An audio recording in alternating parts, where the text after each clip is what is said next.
Candyman, Candyman, Candyman, Candyman, Candyman.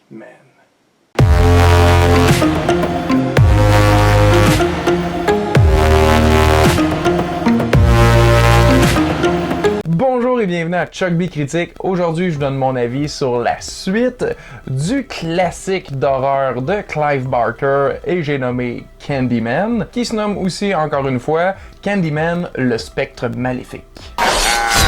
You should say it. Candyman. Say his name. Candyman!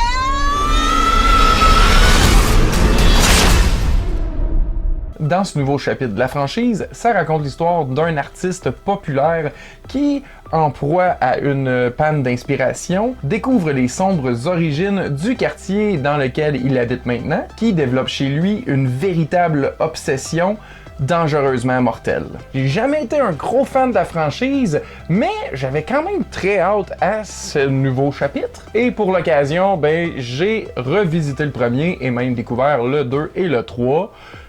Le premier, il est nettement meilleur. Et j'ai découvert un certain amour que j'avais pas préalablement. Et je pense que ça a quand même bien contribué à ce que j'aime beaucoup aussi ce nouveau film. Puisque ce film-là est pas un reboot ou un remake, c'est vraiment une suite, j'ai vraiment apprécié que ça soit autant organiquement lié, que ce soit pas juste quelques références par-ci par-là, mais vraiment un chapitre nouveau à cette histoire-là. Sincèrement, je trouve que c'est un coup de maître autant au niveau de la scénarisation avec Win Rosenfeld, Jordan Peele, ainsi que la réalisatrice elle-même, Nia DaCosta. Que la réalisation, justement, c'est quand même un très bon boulot qui a été fait pour la réalisatrice dont je connaissais absolument pas le travail auparavant. Jordan Peele, je l'aime déjà, il n'y a aucun problème. Mais maintenant, j'ajoute à ça Nia DaCosta. Avec ses scénaristes, elle nous a ficelé une histoire chargée de messages, mais en même temps habilement montée de tension. C'est un très bon exemple où l'horreur vient servir le commentaire social. On explore tout simplement le racisme d'une façon assez viscérale, qui est totalement efficace et qui fonctionne vraiment bien dans le film. Dans le premier aussi, on avait ce genre de message-là, mais cette fois-ci, à mon avis, on l'explore de façon encore plus viscérale et j'ai adoré ça. Quand que de un, on me raconte d'autres choses que l'histoire qu'on a devant les yeux et que de deux, la photographie et réalisation est réellement impeccable, artistique et différente des autres, là, je suis vendu. Sans être du tout du même style de Hereditary puis Midsommar de Ari Aster, c'est quand même dans la même catégorie que j'appellerais d'horreur élevée. Ça n'enlève rien à toutes les autres sous-catégories d'horreur, je les aime toutes anyway. Mais il y a quand même quelque chose de plaisant d'avoir un film que tu sens qui pourrait être oscarisé, puis qu'en même temps c'est un film d'horreur, puis qui dit quelque chose qui fesse. C'est important de mentionner que même si on connaît absolument rien de l'univers de Candyman, le film fait un assez beau boulot de tout nous présenter ça de façon cohérente et intéressante. D'ailleurs, l'un des moments où on découvre les origines de Candyman, c'est fait en animation de marionnettes en papier, si je me trompe pas, et la réalisatrice avait justement fait un court-métrage dans ce style d'animation-là pour les origines du Candyman un an avant, donc je pense que ça l'a aidé à avoir la job, et je suis pas sûr, là, je m'avance, je pense que c'est ce qu'on retrouve directement dans le film aussi. Ou sinon, ça doit être une version recréée, mais tout le moins, la même idée de concept. Fait que ça, c'est super cool. On dirait que ça donne espoir pour les créateurs. On revoit même ces animations-là en papier à la toute fin durant le générique,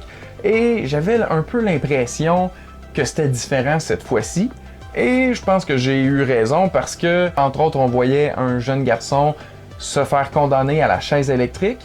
Et là, j'ai fait « Ah oui, je connais cette histoire-là, c'est pas de la fiction. » Et donc, même jusqu'à la toute fin, tout ce récit-là et ce qu'il dit était intimement lié avec la réalité. Et ça, je trouve que ça rend le film encore meilleur. Dès le début du film, où tous les logos sont en version miroir, puisque les miroirs sont quand même énormément utilisés dans ce film-là, j'étais comme « Wow! » On est dans quelque chose de différent. C'est un petit détail, mais un détail important. Puis à plusieurs moments dans le film, il y a une scène où c'est au travers un miroir et on le sait juste une fois où on a dézoomé.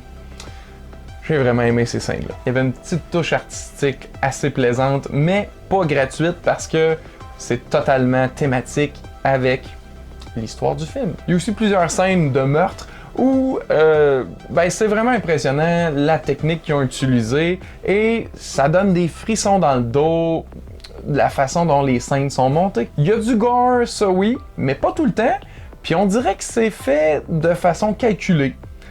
Dans le sens où l'effet fonctionne vraiment au moment où il l'utilise, puis lorsqu'il n'y en a pas, on trouve pas que ça manque. Je pense en particulier à une scène dans une salle de bain publique où on aurait pu voir beaucoup plus, mais ça, à mon avis, aurait pas été autant efficace que ce qu'on a eu, qui d'ailleurs utilisait très bien les miroirs. Je vous le dis, vous avez pas vu un bon film d'horreur de miroir de même depuis Miroir. Et il y a pas seulement des kills, il y a aussi du très bon body horror, c'est-à-dire de la transformation glauque morbide. Donc si, mettons, vous avez une phobie des trous ou quelque chose du genre, là, peut-être à éviter ce film-là.